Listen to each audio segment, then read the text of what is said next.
सांसों की माला पे सिमरू में पी का नाम। ईद मुबारक पाकिस्तान। सुबह जो ईदी मिलनी होती थी उसके इंतज़ार में हम सारी रात नहीं सोते थे। जब आपकी बीवी सवैयाँ बना रही होती हैं, खाने बना रही होती हैं, तो आपने कभी उनका हाथ बटाया है? आर्टिस्टों की लाइफ में स्कैंडल्स आते ही रहते हैं। मेरे रश के कमर तूने पहली नजर जब नजर से मिलाई मजा आ गया। हम सबके लेजेंड नुसरत फतेह अली खान। बिल्कुल, ईद का दिन दरअसल आर्टिस्टों के लिए सोने का दिन होता है। सारे रिश्तेदार आते हैं, मिलते हैं, सड़कों पे खुशियाँ होती हैं, गलियों में खुशियाँ होती हैं। प्रीतम का कुछ दोष नहीं है, वो तो है निर्दोष।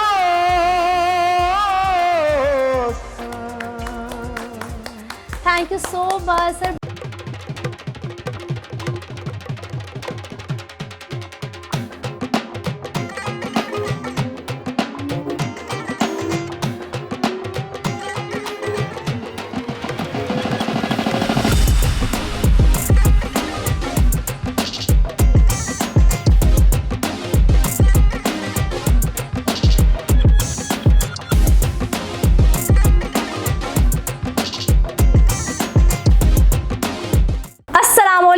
ईद मुबारक पाकिस्तान। मैं हूं आपकी मेज़बान खुशबू अफजाल और आप देख रहे हैं GTV। नाज़रीन, इस छोटी ईद की बड़ी खुशियों को चार चांद लगाने के लिए आज के ईद स्पेशल प्रोग्राम के जिन गेस्ट को हमने मदऊ किया है, उन्होंने अपनी कवालियों, अपने गानों, अपनी गज़लों से आप सबको अपना दीवाना बना रखा है। आज के प्रोग्राम में हम उनसे पूछेंगे कि वो अपनी ईद को कैसे सेलिब्रेट करते हैं और इसी प्रोग्राम में उनसे कुछ कवालियाँ भी सुनेंगे। तो वेलकम करते हैं अपने आज के स्पेशल गेस्ट को, जो कि पाकिस्तान के मारूफ कव्वाल हैं। जी हाँ, मैं बात कर रही हूँ पाकिस्तान के मारूफ कव्वाल ताहिर मेहंदी साहब की। अस्सलाम वालेकुम। वालेकुम अस्सलाम। First of all Eid Mubarak sir. खैर मुबारक, और आपको भी बहुत ज़्यादा ईद मुबारक हो, और ख़ुसूसन GTV और उसकी सारी टीम और पाकिस्तान को मेरी तरफ से बहुत ज़्यादा ईद मुबारक हो। Thank you so much. और हम आपके शुक्रगुजार हैं कि आप आज का ईद का दिन GTV के साथ स्पेंड कर रहे हैं। अच्छा सर, ईद सेलिब्रेशन के हवाले से बात करने से पहले मैं जानना चाहूँगी चांद रात के हवाले से।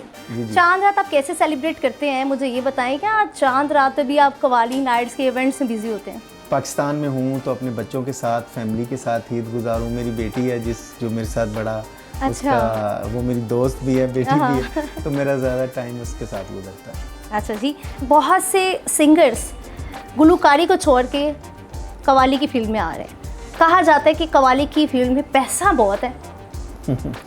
इसकी दरअसल वजह यह है कि दूसरी मौसीकी में कुछ लोग कॉन्सर्ट सुनते हैं, उसमें कोई ऊपर वाले पैसों का कोई चांस नहीं। कवाली में डेफिनेट जब बंदा जाता है उसको पता होता है कि जिन्होंने कवाली सुननी उन्होंने हमारे ऊपर लाखों रुपए फेंकना ही फेंकना है, क्योंकि कवाली सूफिया का जो है एक दिया हुआ मैसेज है, और सूफिया की ये इजाद करदा कवाली है। तो इसलिए कवाली जब दरबारों और मज़ारों पर होती है तो वहाँ पे पैसा जो है वो नज़र न्याज इसी तरह ही दी जाती। तो वही आजकल जो कि वेडिंग शोज़ और कंपनी शोज़ में आगे, तो वो उसी अंदाज़ को लेके लोग आगे बढ़ें, तो अपनी मोहब्बत का इजहार ऐसे ही करते हैं। कवाली की बात हो और रश के कमर कवाली की बात न की जाए, ऐसा हो नहीं सकता। तो मैं चाहूँगी कि थोड़ा गुनगुना दें। बिल्कुल, मैं ज़रूर गुनगुनाऊंगा। उससे पहले एक शेर GTV को हम डेडिकेट करें। जी ज़रूर। तू रोज रोया करे उठ के चांद रातों में, खुदा करे तेरा मेरे बगैर जी न लगे। मेरे रश के कमर तूने पहली नजर, मेरे रश के कमर तूने पहली नजर जब नजर से मिलाई मजा आ गया। मेरे रश के कमर तूने पहली नजर जब नजर से मिलाई मजा आ गया। बरक सी गिर गई काम ही कर गई, आग ऐसी लगाई मजा आ गया। बरक सी गिर गई काम ही कर गई, आग ऐसी लगाई मजा आ गया। Thank you so much. बहुत ही खूबसूरत अंदाज से आपने नुसरत फतेह अली खान साहब की कवाली जो है उसकी अदायगी की। अच्छा सर, अब ज़रा ईद की जानिब मैं आऊँगी और जानना चाहेंगे आपके फैंस कि आप ईद के दिन को किस तरह से सेलिब्रेट करते हैं, अपनी फैमिली को कितना टाइम देते हैं, रिश्तेदारों से मिलते हैं? बिल्कुल, ये बड़ा मज़ेदार सवाल है कि ईद का दिन दरअसल आर्टिस्टों के लिए सोने का दिन होता है। अच्छा। तो मेरी कोशिश तो होती है कि ज़्यादा टाइम सो के गुजारा जाए और फैमिली के साथ गुजारा जाए। बिल्कुल, रिश्तेदारों को, छोटे बहन भाई जितने भी रिलेटिव हैं जो मुझे ईद मिलने के लिए आते हैं, फिर मेरे कुछ बुज़ुर्ग हैं फैमिली में जिनको मैं खुद मिलने के लिए जाता हूँ। अच्छा, आर्टिस्ट के हवाले से बात बड़ी मशहूर है कि ये सारा दिन तो सो के गुजारते ही हैं, तो क्योंकि आपको पता है हमारी मीडिया की फील्ड ऐसी है, हमने रोज़ तैयार होना होता है, तो लेकिन कहा जाता है कि ये रोज़ तैयार होकर तंग आए होते हैं, तो ईद के दिन भी तैयार नहीं होते। बिल्कुल ऐसा ही सेम सूरत हाल इधर भी ऐसी है कि हमारे रोज़ हर दूसरे दिन शोज़ पे जाना, रिकॉर्डिंग्स पे जाना, तो हम तो तैयार होते ही रहते हैं। ईद वाला दिन हमें ऐसे लगता है कि जैसे छुट्टी का दिन है। हाँ। लोग सारे तैयार हो रहे हैं हमारी जगह पे, तो हम अपने टाइम है, बिल्कुल ऐसा ही है। और ये बड़ा सुकून मिलता है कि सारे रिश्तेदार आते हैं, मिलते हैं, सड़कों पे खुशियाँ होती हैं, गलियों में खुशियाँ होती हैं, लेकिन हम ज़्यादा टाइम जो है फैमिली के साथ गुजारते हैं क्योंकि हमारी फील्ड ऐसी है कि फैमिली के साथ कम टाइम मिलता है गुजारने। आपने अपनी बेटी दुआ का जिक्र किया, मैं जानना चाहूँगी फैमिली के हवाले से थोड़ा सा बताएं, कितने बच्चे हैं और आने वाले दिनों में क्या आपका कोई बच्चा आएगा कवाली की जानिब? मेरी बेटी है एक और एक मेरा बेटा है शाह हुसैन, बेटी दुआए ज़ैनब। माशाल्लाह। नहीं, बच्चे मेरे पढ़ रहे हैं और म्यूज़िक से वो शायद मैं उनको, अगर वो चाहें भी तो शायद वो म्यूज़िक की तरफ उनको ना लेके आऊँ।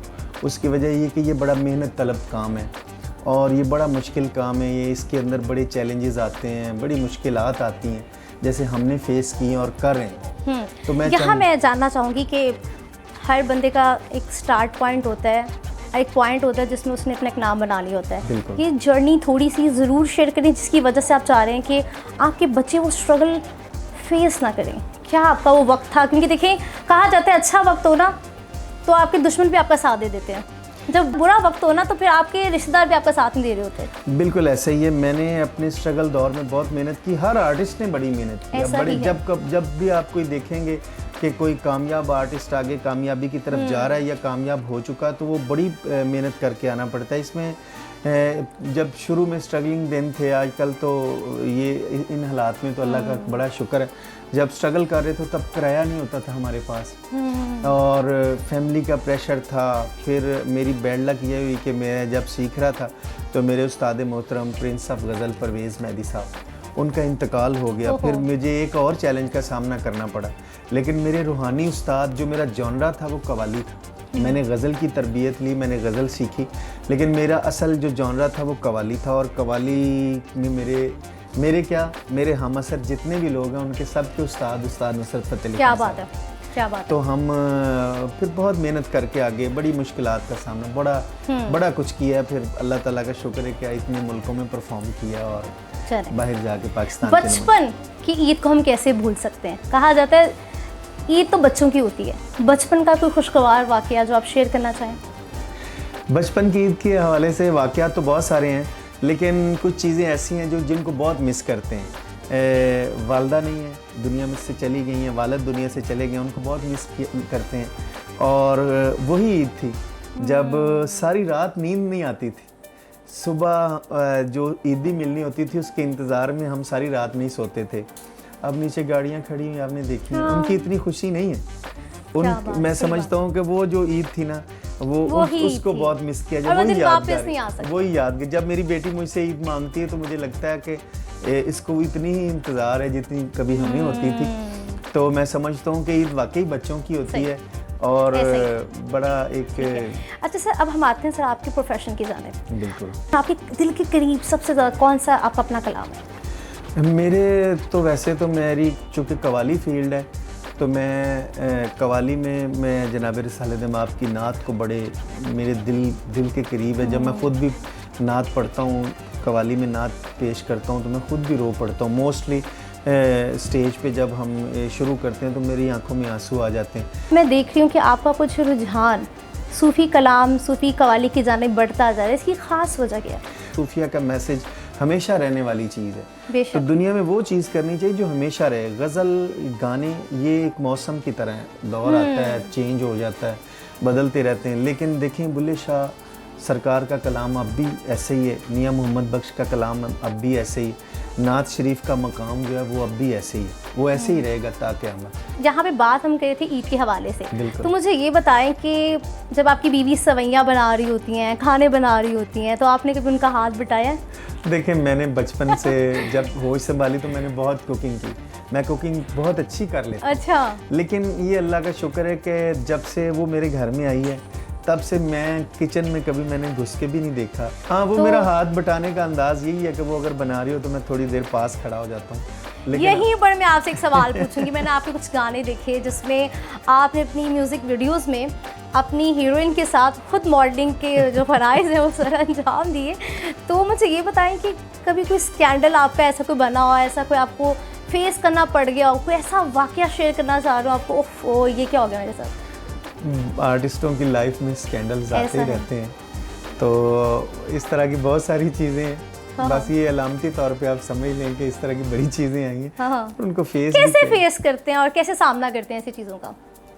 बस सामना हो जाता है, इंसान की लाइफ है, इंसान अपनी फैमिली को जब देखता है तो फिर अपने रास्ते पे रहता है। अदरवाइज लोग आपकी लाइफ में आते हैं बड़े और आने की कोशिश भी करते हैं, लेकिन चूंकि हमारी दरवाजे बंद हैं अब। बिल्कुल दरवाजे बंद हैं। सर, आपकी जो फील्ड है, जैसे आपने बताया कि आप एक स्ट्रगल दौर से गुजरे और अब आपने मीडिया की वो ग्लैमरस लाइफ भी देखी है, ज़िंदगी से क्या सीखा है? मैंने ज़िंदगी में यही सीखा है कि दुनिया में उस शख्स की इज़्ज़त है जिसकी मिसाल ऐसे समझ ले कि एक चढ़ते हुए सूरज की तरह। लोग उस चीज़ को प्यार करते हैं और आप चढ़ते हुए सूरज की मानंद उसी तरह बन सकते हैं कि अगर आप मेहनत करके निकलते हैं। बाबा नजमी साहब हमारे पाकिस्तान पंजाब के बहुत बड़े, उनका एक शेर, पंजाबी का शेर है कि बेहिम्मते ने जेड़े बह के शिकवा करन मुकद्दरां दा, उगण वाले उग जाते ने सीना पाड़ के पत्थरां दा। सर, जाते जाते आपकी इंस्पिरेशन हम सबके लेजेंड नुसरत फ़तेह अली खान, बिल्कुल, आपने अक्सर अपने इवेंट्स में उनकी कवालियाँ गुनगुनाई हैं। बिल्कुल। हमारे जो नाजरीन हमें देख रहे हैं उनको आपने उनका कोई कलाम अपना फेवरेट ईदी के तौर पे गिफ्ट करना है जाते जाते? बिल्कुल, उनकी जो उन्होंने हमसाया मुल्क में लेजेंड आर्टिस्ट रशीक बोस साहब की शादी पे गाई थी, तो मैं उसका एक शेर ज़रूर सुनाता हूँ।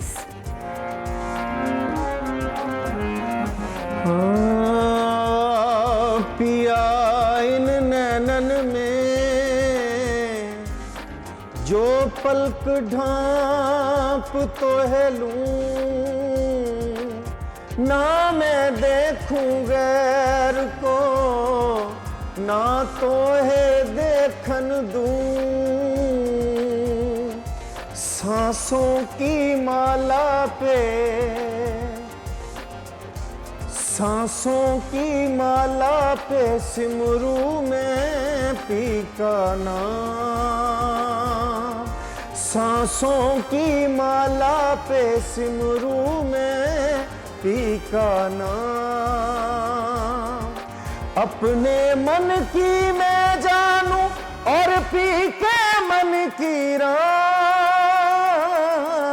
सांसों की माला पे सिमरू में पी का नाम, सांसों की माला पे सिमरू में पी का नाम। प्रीतम का कुछ दोष नहीं है, वो तो है निर्दोष, अपने आप से बात करके हो गई मैं बदनाम। सांसों की माला पे सिमरू में पी का नाम, सिमरू में पी का नाम, सिमरू में पी का नाम। Thank you so much sir, बहुत ज़बरदस्त आपने सिंग किया और आज तो वाकई हमारे नाजरीन की ईद जो है उसमें 4 चांद लगा दिया आपने और यकीन करें हमारे सेट पे आपने जो है माहौल सा बना दिया। वंस अगेन बहुत बहुत शुक्रिया, आपने GTV के साथ आज का दिन जो है वो स्पेंड किया। Thank you so much sir. तो जी जनाब, मैं उम्मीद करती हूँ कि आपको हमारा आज का ईद स्पेशल प्रोग्राम बहुत अच्छा लगा होगा और हमारे आज के मेहमान से मिलके वाकई ही आपकी ईद को 4 चांद लगे होंगे। इस प्रोग्राम के हवाले से आपका क्या कहना है, फीडबैक देना मत भूलिएगा। इसी के साथ अपनी मेज़बान खुशबू अफजाल को दीजिए इजाज़त। अपना बहुत सा ख्याल रखिएगा, दुआ में याद रखिएगा। खुदा हाफिज़।